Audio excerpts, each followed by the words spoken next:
So I just remembered in SpongeBob SquarePants, there's an episode. Okay, there's an episode where they do pizza deliveries, and in where I live, they did a dub. They did a dub of it all, and I think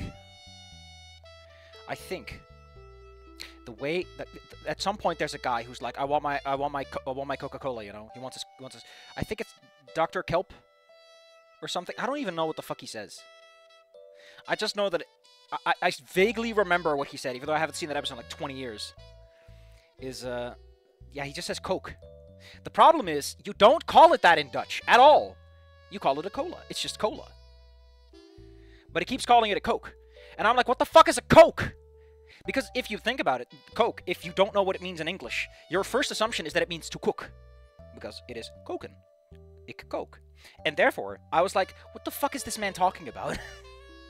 I think he says, man, Dr. Pepper Coke, or something like that. But it's to me, it was indecipherable what this man had actually ordered. And I was there with SpongeBob, like, what the fuck is this man talking about? What is his deal? Oh.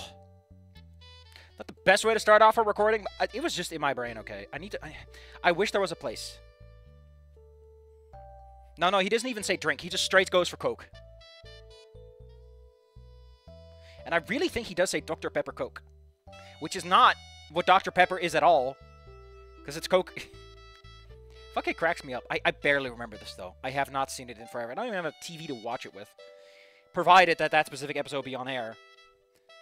But, gosh dang.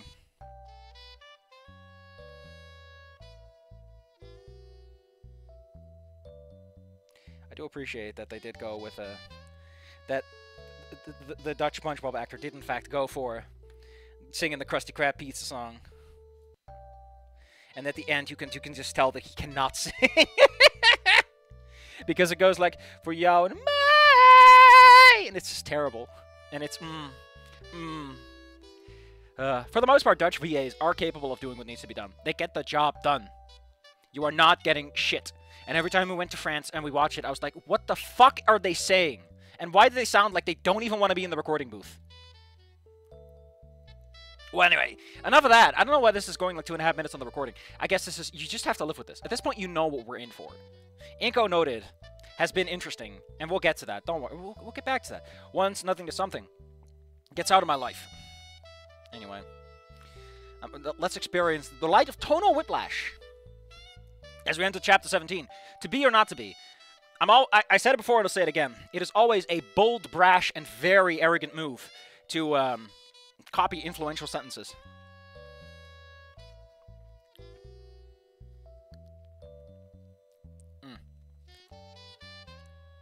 I think the real problem is I don't know if... Like, you could buy the SpongeBob games. I don't know if they were translated to Dutch, though. You could get the standard 5 around here, which is French, German, Spanish, Italian, English.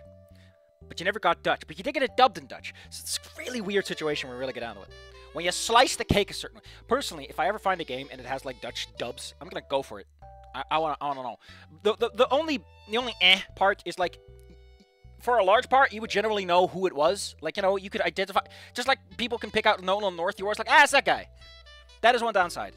On the other hand, yeah, does add a certain personal local charm. The world had gone still yet again. Had gone still again. I had no idea what to say. Oh, Fang was listening in on Anon as Anon basically performed copyright infringement. We do not condone copyright infringement here. I say loudly over the song someone else wrote. We do not condone this. I don't care if it's public use or not. Probably is, considering what Snoot game is, but... I had no idea what to say at first, and neither did Fang. So we were simply standing there as so many questions rang through my mind. Why had Fang been listening to me? How long had she been doing so? I'm also reading a different fic, which is like Anon and Fang know each other, and all I can say is it starts off really weird, because a lot of the initial conflict and friction is gone.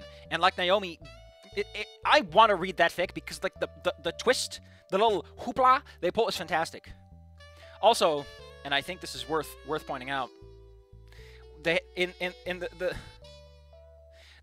Krusty Krab promotion instructional video, the guy does in fact do the I think that was the dubber. I don't know. I haven't seen. I would need to compare them. But they also have the guy who says hoopla, but it's not, he just says noise. I mean, admittedly, you can't translate it as hoopla. But it wasn't like a fun word that you don't commonly see used, which is a little bit of a shame they kind of got rid of the joke that way. Although, admittedly, someone screaming noise is, on its own level, fucking funny. I also got, like, a squeaky kid actor for it, which is great. Although, personally, I would have gone for Lanky Kong's hoopla. They should have hired him. He's a celebrity, you know? He might not have any style. He might not have any style. This Kong just has no style. But he has one job he's good at. Anyway. Point is, Anon was listened in, and Fang is apparently being big sad. But remember, Anon is very popular. He's the sexiest man on campus. Like, everyone thinks, oh man, that Anon guy, oh shit, I'm just, I'm thinking about marrying him. I've already got the wedding ring and everything. You know, everyone just thinks he's the coolest, hottest shit around. He's a spec ops. His job, he saved the president of country unspecified. You know, Anon's just, Anon, you know, he might be, he's very sad. He's a very emotional, depressing, and relatable character. We've all saved the president and proved the honor of our cultures. And we are bad enough dudes. So we can all relate to Anon, you know, saving the president's daughter from Spain and everything. It's an everyday occurrence in any person's life, really. Like, sure, I don't even live in America, but they were like, hey, you want to save one of the president's relatives? I'm like, you know, happens every election.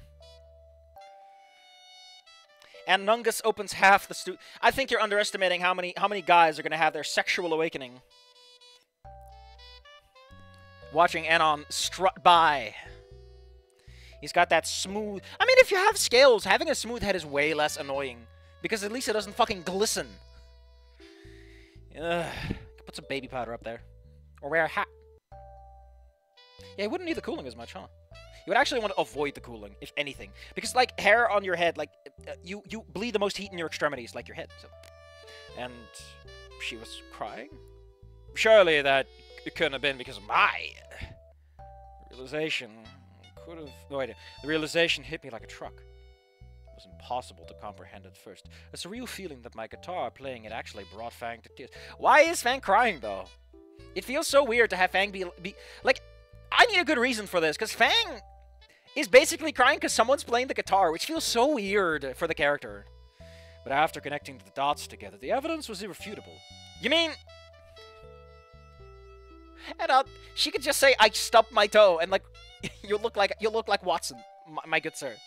The evidence was irrefutable. Is it though? The evidence is convincing at best. I'm sorry, Anon.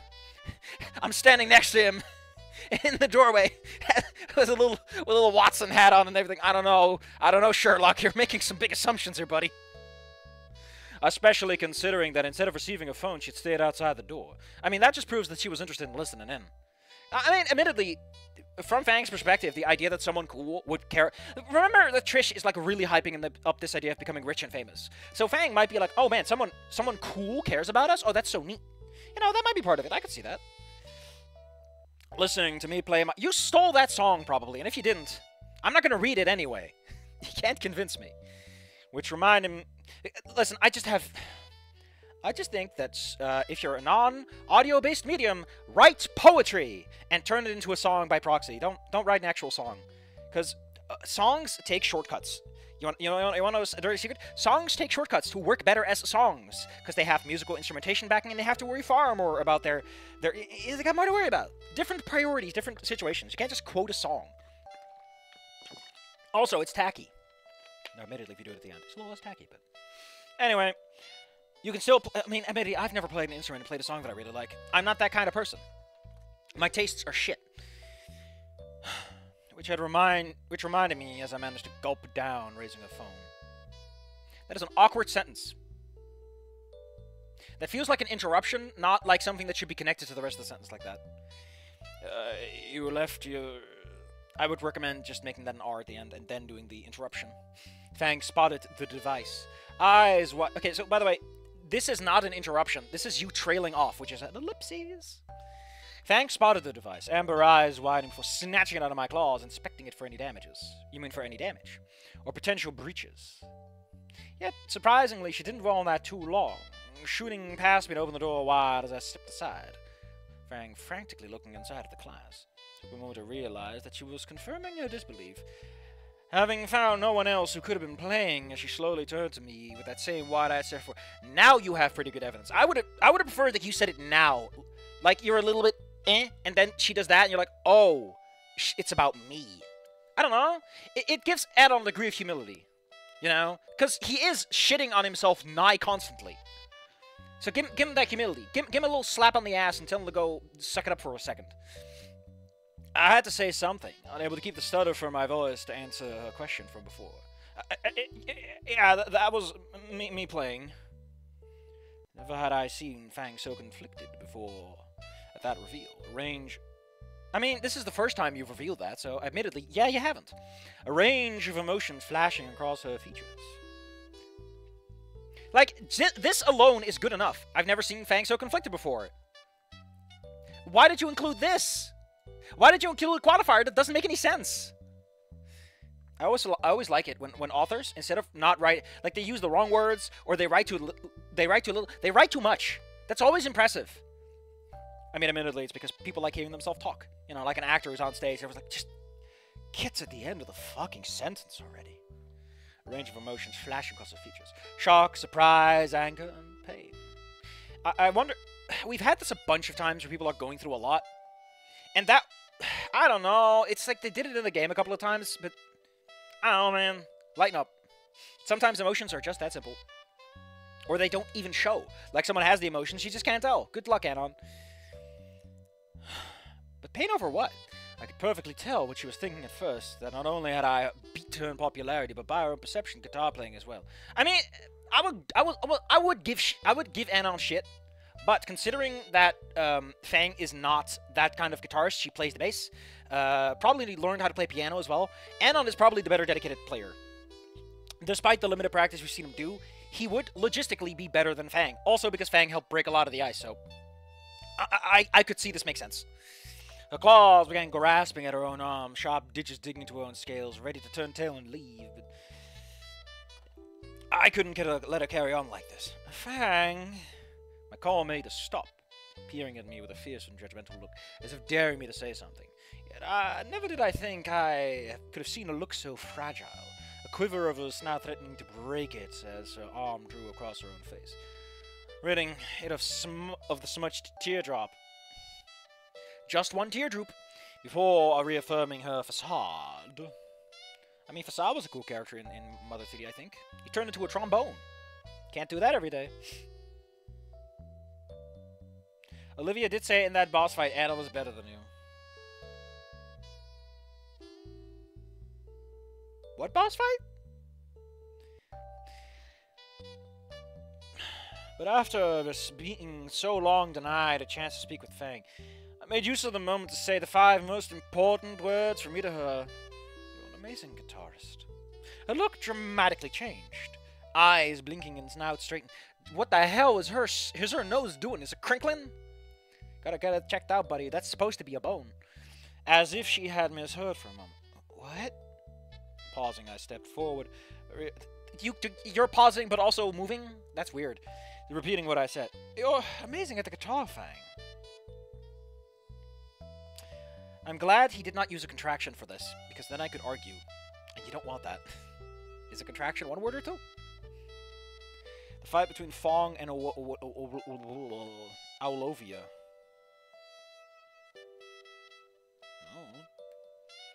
I shook my head. It sucks that others can't seem to recognize that. Fang seemed taken aback, wings open as if startled with a sad start. Man, Fang is just, on the emotional high notes, huh? Just loudly emoting all over the place. This must have been the first time someone had ever told her that. Has Fang never, has Trish never said that? Or Reed? Or her own parents? Or Nasser?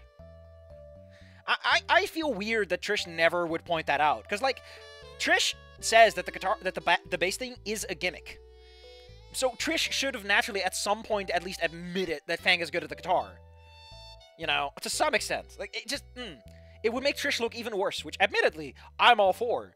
But it's odd when you consider the grander context of things. I'm just saying, Luigi.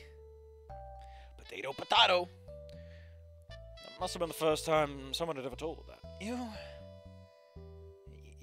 mean it? I nodded. Same as I meant it on Monday. I awkwardly scratched the back of my neck, which, you kinda didn't believe me then, but, I did. I meant every word of what I said. Fang took a moment, leaning against the lockers. She then swore loudly, turning to kick the metal door with a loud clang. Fuck! I like how you describe everything she does and then she says it. I don't know. Listen, if you want to give this moment some more punch, she then swore loudly, and then you insert the fuck, and then you go to the rest of it. I don't know, it gives the sentence a bit more flow. Like, you're allowed to have quotes just show up in the middle of sentences like that for effect, you know? You don't have to draw color within the lines, buddy. You don't have to erase all your sketch marks when you're doing the full render. Yeah, it almost made me jump as I flinched. That's what the jump is, Anon! That is flinching! You don't do both! Come on! This whole fucking time, I thought that... Fang then paused, still frothing with gritted teeth as she turned to me. Oh, I didn't think that... She paused again, before letting out a sigh of exasperation. She adjusted her voice to make it sound significantly less... Wow! Don't call her whiny, asshole! Just what the hell is your deal, then? My deal? I asked, throwing my eyeball up into the air to raise it. Yeah. Fang snorted, reassuring her confidence by resting her claws on her hips. How the hell did you even know my brother in the first place? Hasn't he told you? And why is everyone suddenly kissing your ass? What the hell do you even want from me? Well, you know, I cheated at dodgeball. I was on a lot of drugs, like Jet. It's not going to be invented for a while, and I think it uses literal cow shit, but we'll figure that out as we go along. I tilted my head, trying to absorb all the questions. It's 3 questions, man. It's not even 20 questions. I guess 4, technically, by context. Don't know if I call it ass-kissing, but... I realized something and blurted it out. Wait, Trish never told you what I told her? Never told you what I told her? No, she didn't. Oh, god damn it, Trish. Why did you trust Trish on this, Anon? You're from Ending 1. Why did you trust her on this? I could excuse an asshole for not telling us about Fang, seeing as the two were hardly on speaking terms. But Trish Triceratops wasn't just keeping Fang in the dark, but actively trying to steer perception in one direction. Listen, you're not a boy band. Fuck off. Trying to take control of Fang's life. I always felt that her control was kind of a consequence more than a goal, though. I'm pretty sure that in classic Fallout, there's this smart, whiny guy who's like, oh, I made it out of poop. I made the jet out of poop. Hold on, let's look it up. Fallout Wiki, don't be mean. Oh no, I'm thinking of the upgraded version. No, the drug is derived from the fumes of Brahim, aka cow, excrement. Caused by contaminated Oh, they got shit in their intestines. I thought maybe I was thinking like the good stuff. The good jet for the good boy. But I'm thinking of Ultra Jet. With space or without, it is up to you.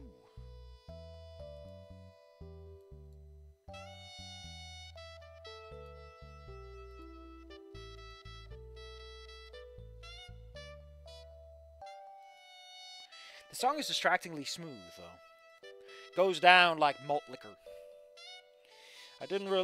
I really didn't like the thought of that, resisting the urge to let out a heavy sigh as I shook my head. Decided to answer the first of her questions. Long story short, Olivia and I met Nasa during Meteor Bowl of 7th grade, when she and I were still attending Mesozoic Private. I explained for what felt like the 3rd time now. I mean, it's a new school, Anon. If he isn't gonna do it, you gotta. So we knew him before moving in from Volcaldera Bluffs. For that long? Well, hasn't he ever told me about you two before? I raised... Oh shit, he's raising a brow? So he does know the right way to do it. Jesus. What? Thinking back to my thoughts just... I'm thinking of my thoughts. Fuck off! You're recalling memories at that point. Buddy, have you ever asked or talked to Nasser about a Southern Mystical Private? Fang's gaze turned downward. No, but, it's none of your business. Right. As for my sudden popularity, it was from a dodgeball game back on Tuesday. You know, the best people for dodgeball are boxers. They're also very good at street brawls. And that's not a transferable skill. You know, I'm probably also very good at baseball. You know, I'm a top athlete at boxing. I'm pretty sure I could win at wrestling. Well, I think I could win at a good old-fashioned game of NASCAR or golf. I'm a boxer, you know. And I'm pretty sure you're just high on something. Hell yeah, I am. Dodgeball, Fang asks as I notice a little twitch in her eye. Yeah, it gets kind of started from Fang telling everyone about it after class, but...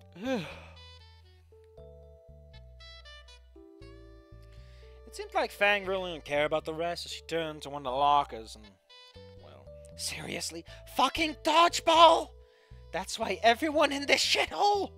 She then kicked it with her boot, hard enough to send a loud metal ting ring through the hallway. Respects! A few 10 seconds rolled around. She breathed heavily. I stayed quiet. That's not... She seethed, muttering under her breath. Fair.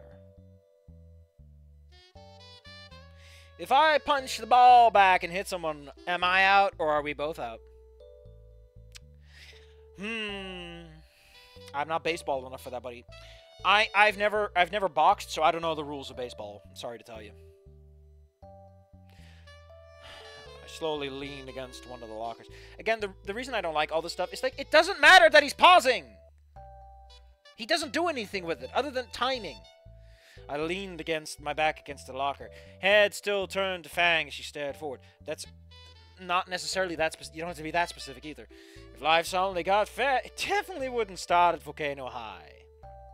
Slowly I saw it, a small smile on Fang's snoot. Whatever spirit she had in her, whatever spirit had in her that had been down, found amusement in my words. True. Couldn't help but smile as she looked at me, seemingly realizing that she herself was smiling before reverting to her frown. Leaning against the lockers with me and crossing her arms, feathery wings pressed up against me. That gives me the chills. She then repeated the first question of me, albeit less angry and more genuine. More curious. So what do you want from me? Took me some time to figure out the answer. Hold on. Took me a while to get an answer. There was a lot that I wanted, rather unfairly, from her, and quite a lot of it required explanations I wasn't ready to give. It was understanding and empathy, but forgiveness. It just made me feel guilty. Was I really doing this just for her, or for myself? So many thoughts that I couldn't think up of a proper answer at first, only able to let out a quiet sigh, slowly sitting down against the ground, my arm resting over my knee as my other leg rested against the floor. I don't know. Admittedly, the visualization of Anon being exhausted from having to hide stuff. Unintentional, but definitely fits. Because I'm not giving you credit, author, until you do it right. My way. I am your god now. Wahaha! Or something, I don't fucking know. If you pay me $50, maybe I'll put in some actual effort.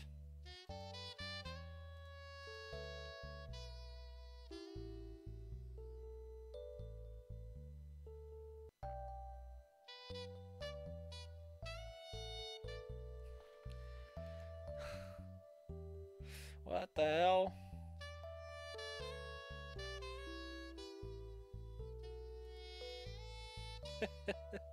What the fuck? Oh, God. Oh man, this is a good time to get sent a couple of links from your boys down by the club. I need to share this with some people because it makes me just fucking laugh.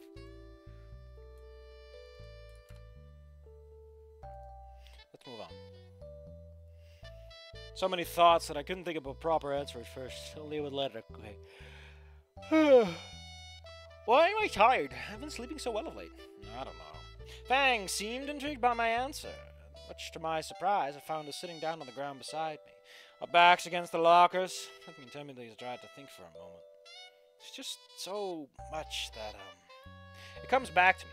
All the way back to 7th grade at Mrs. Private, hearing Mr. Ripley and Samantha explaining Fang's absence to Nasser. At least I knew one thing that I missed in my past life with an ironic sense. Maybe I just want to get to know you. After all, I heard about you at Meteor Bowl. Your parents and Nasser brought it up. I admit I was more referring to my past life than the current one. Fang quiet as I took another moment. Or maybe thought back to last night and the words Olivia said to me. Oh yeah, the screaming match they had. Anon is better than you. That might be the one. Fang must have been feeling something similar to what I felt back then. Maybe I heard you play something amazing, and I just want to see the world. And I just see the world trying to take that away from you. Fang took a moment, staring ahead. Two of us now staring at the lockers on the opposite side. It took a while before I found the nerve to ask a question that I've been tugging at the back of my head ever since I got the chance to talk to Fang. Something I need to reaffirm for myself.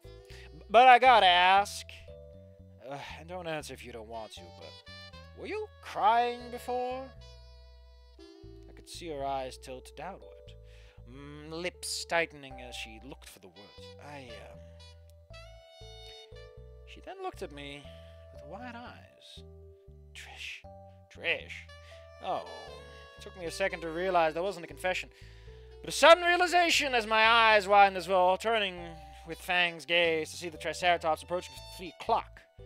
My look of concern turning to one of scowling anger upon spotting her look of concern. Fang quickly stood up, but I followed along. Trish was upon me, jabbing an accusatory finger on my chest. What the hell were you doing to them?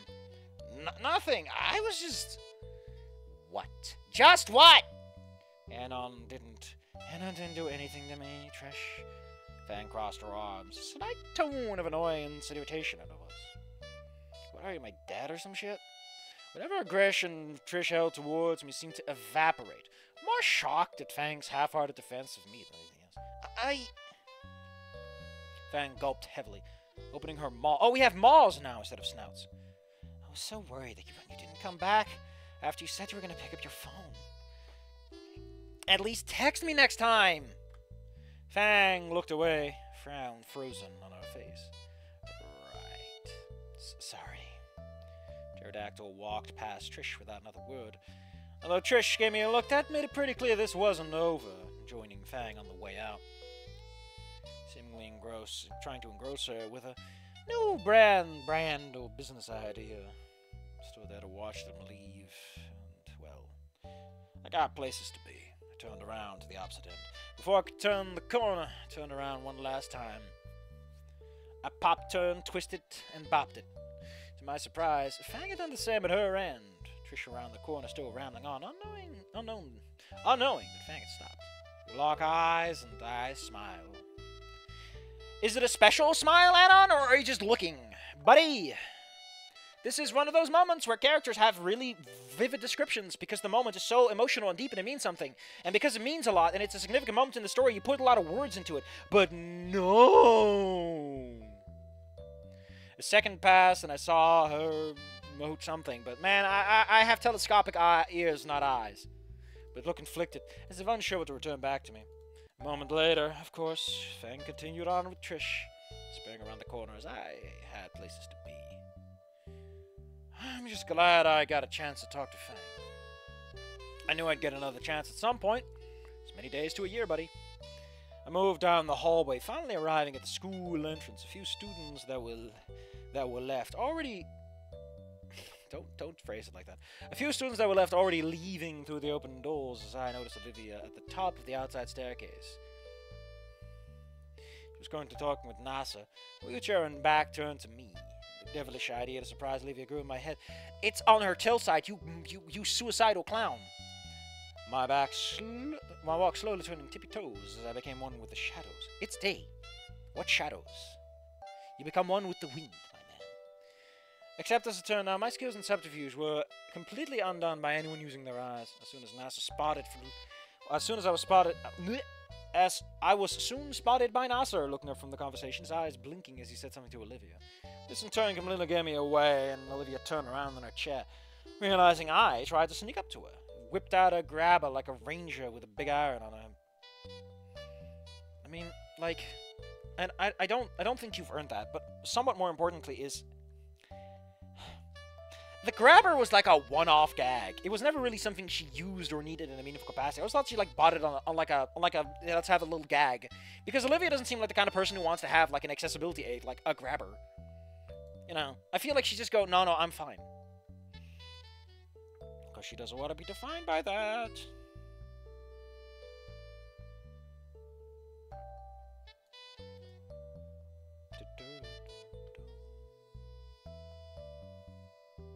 Stealth Archer doesn't work here. That's a fair argument to make.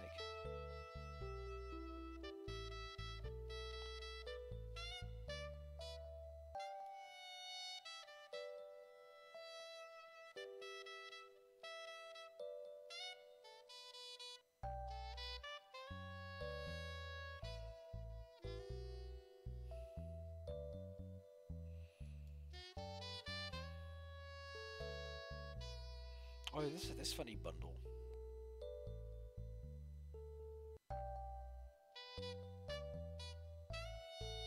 Completely forgot about this.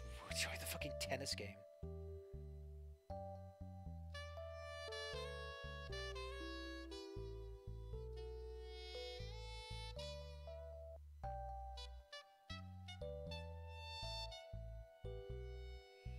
Huh. Fucking love Beats the Artbreaker. That was a weird one. What a strange game this man made. Anyway, I'm distracted. Let's reboot.